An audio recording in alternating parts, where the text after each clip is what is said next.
Hello, Oliver.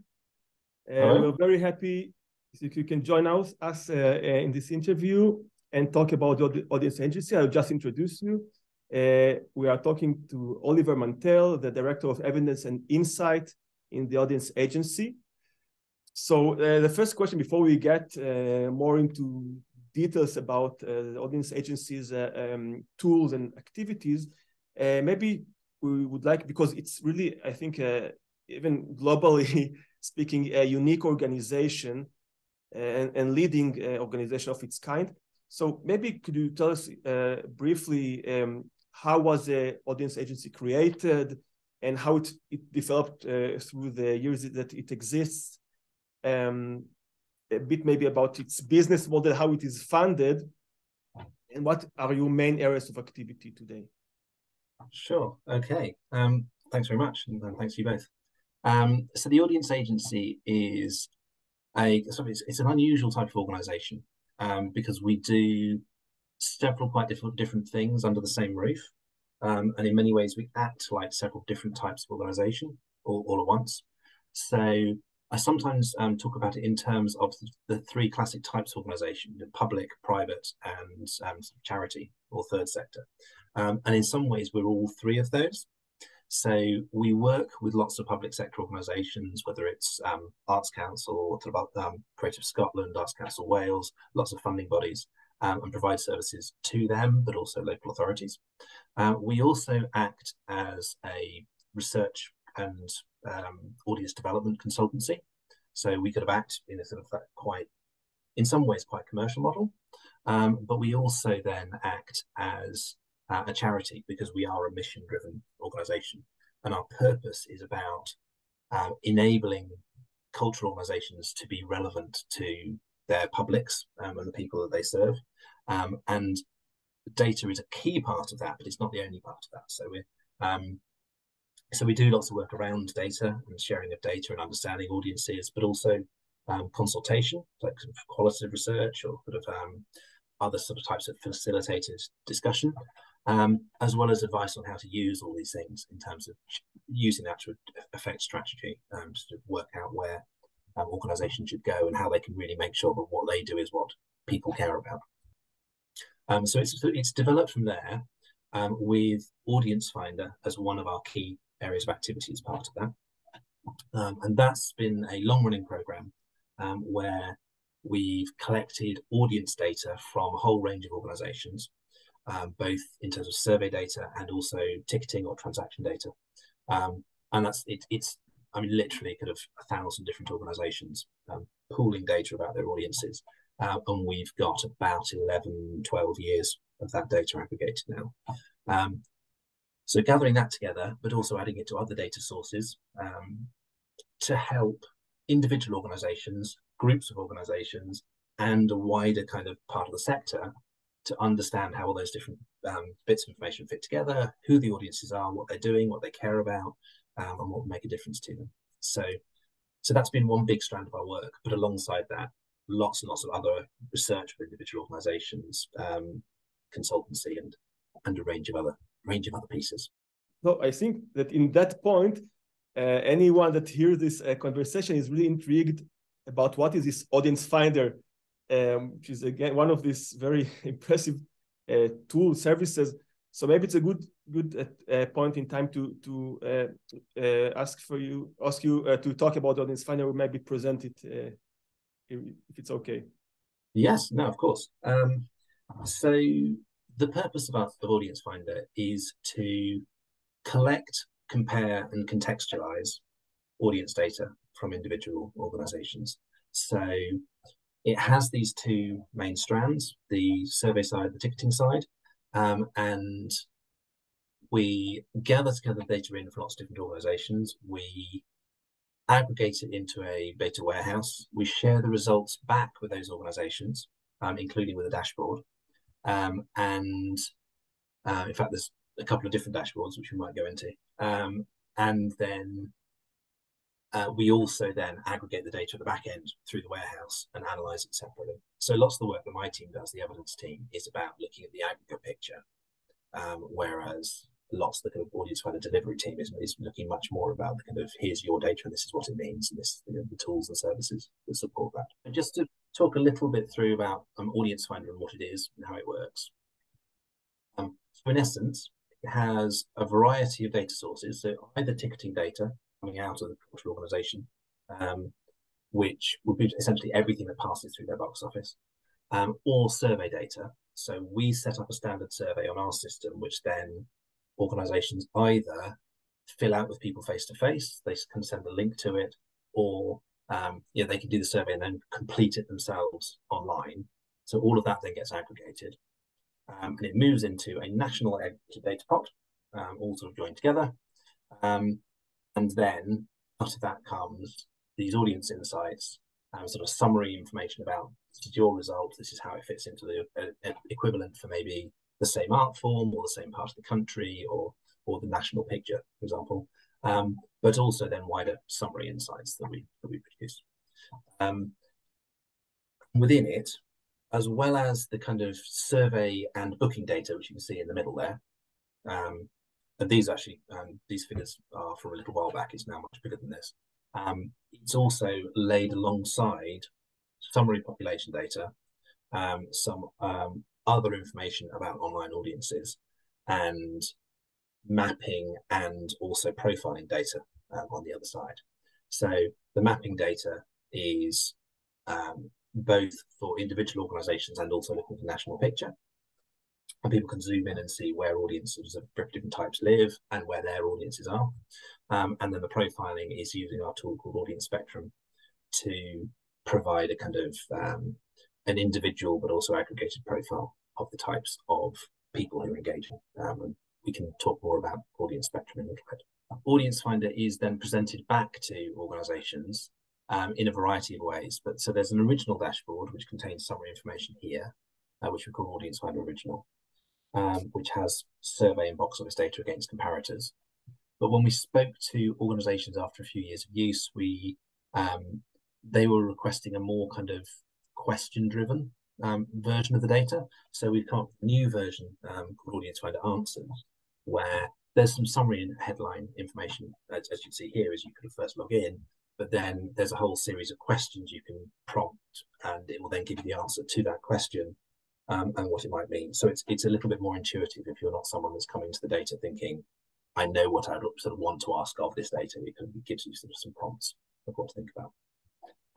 The other thing which we do, because it's one of those tricky things that happens with audience data, is you have a situation where certain organisations hold the data because they're the people doing the box office ticketing, but other organisations want to have a view on it, whilst there's an issue around sort of data protection and privacy and how that all works.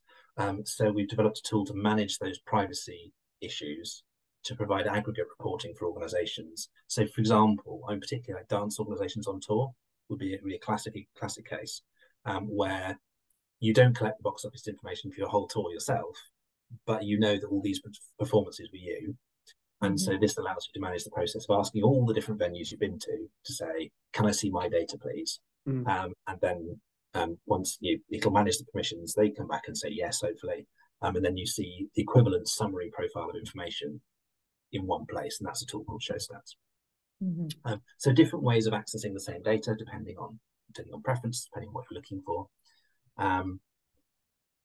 Yes, and that's the kind of overview, all of which the different pieces speak to each other through this what we call, like referred to as a common language of audience spectrum, which is a sort of standardized way of thinking about audiences, which we've developed and we've built into all of these different tools. I think it's a really good point in time to go even one step forward and seeing this audience spectrum, which I'm sure you'll tell us is very connected to this audience finder and elaborates it's the insight that you can gain from this audience finder, I guess. Okay, so audience spectrum is the sort of common language that stitches together all these different pieces of data that we have.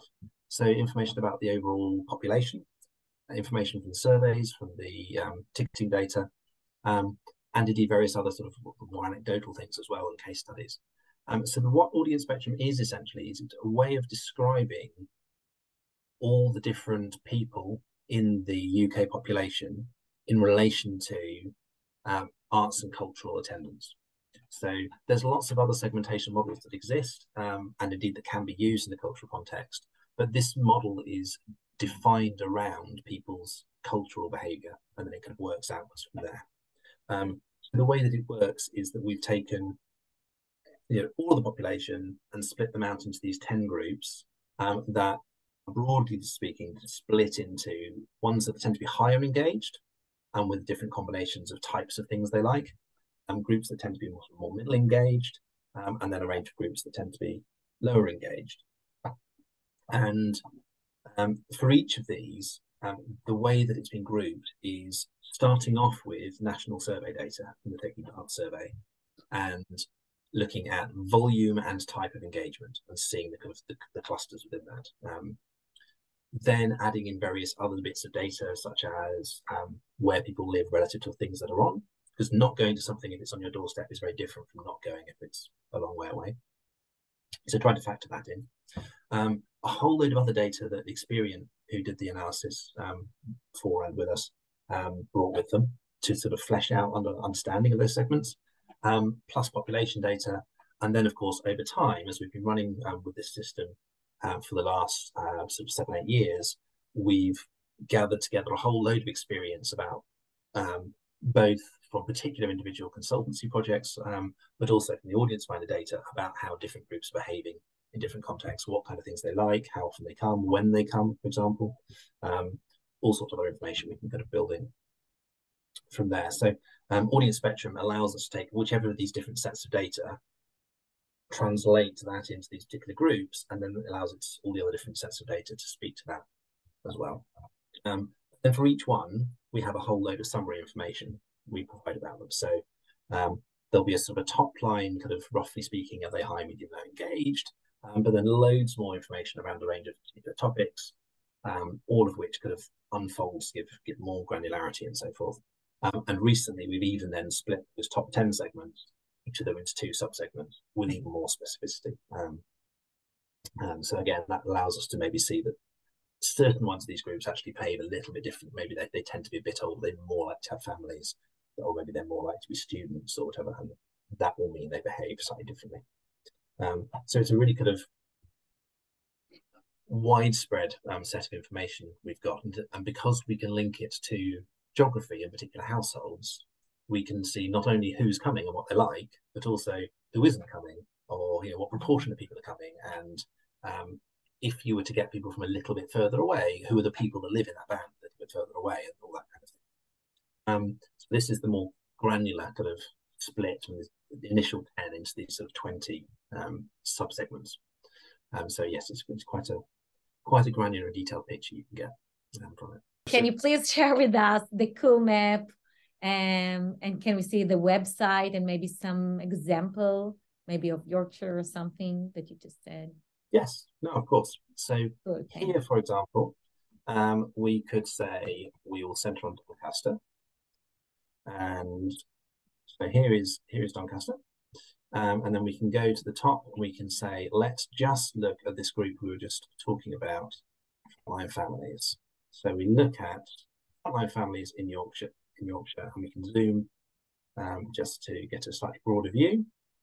And we can see the areas where there are more or less of these groups. So you can see there's a big sort of area around to the north of Doncaster. And if we'd select any one of these particular areas, it will give us summary information that says, in this very particular postcode sector, 38% of them are in this group, that's this many people. And we can do that for any of the different groups, and we can do that for any of the different particular bits across the country. So that would give us our kind of overview about where people are from and where they live. Okay, so now is the example ticketing organisation. And we can then also look at their location. And here we can zoom. So our example organisation is tending to be in Derby, for those that know that bit of the country. And so again, we can see this is where this organisation supposedly has lots of visitors. But we can also then compare it to the wider picture, relative not just their own, but so they can see we've got lots of people in this area, but North isn't common or it is common or whatever. Yeah. And then all these things, you can then download different bits of data. And I guess with this information, they can both try to get more audience from the areas where they already have audience. They can maybe attract more of these people, but also think of new ways how to attract in different, again in different ways, audience from these places where they do not engage so much with their activities. So it exactly, really, and they can maybe see, oh, here's a particular place I'm not getting lots of people from. That's curious. Look at the other mapping and say, well, what kind of people are in that place? Okay, so there's lots of this particular group, and then they can look up and say, well, this group, what art forms they're interested in, or do they buy early, do they buy late, do they buy expensive tickets, or and use that to kind of target what offer would be really, really useful for that group. This website, this Audience Finder Answers, are you seeing this on the screen? So this is open for everybody? This is open to everyone, so you can use it regardless. You can only see certain things depending on whether or not you're putting data in. So there's summary national information that's available in these, but otherwise it's other things. So here you can see we've got a list of different insights. So we can say, let's look at the audience spectrum profile of my bookers, for example. And so you literally just, that's my question, I want to know the answer, and it says, here's your summary, one line answer is, this is what's happening. You're getting loads of these people, less of these people. And then it says, okay, well, what do I do with that? And there's a whole load of things that would explain, well, you want to think about this, you want to do that. If you want to reach new audiences, think about it this way. If you want to find out more about them, click here and it'll tell you all the descriptions. And then you get the more detailed, data tables, etc. that we've seen in the other one. So yes, the different ways of presenting what's essentially the same data at the heart of it. But this allows us to respond really directly to particular questions people want to ask. It's really evident how much work has been invested in this project, data collection, data analyzing the data. We are jealous. That's what I'm trying to say. Really, and also everything also looks so accessible. You don't have to be an expert in finance or in. This is the key.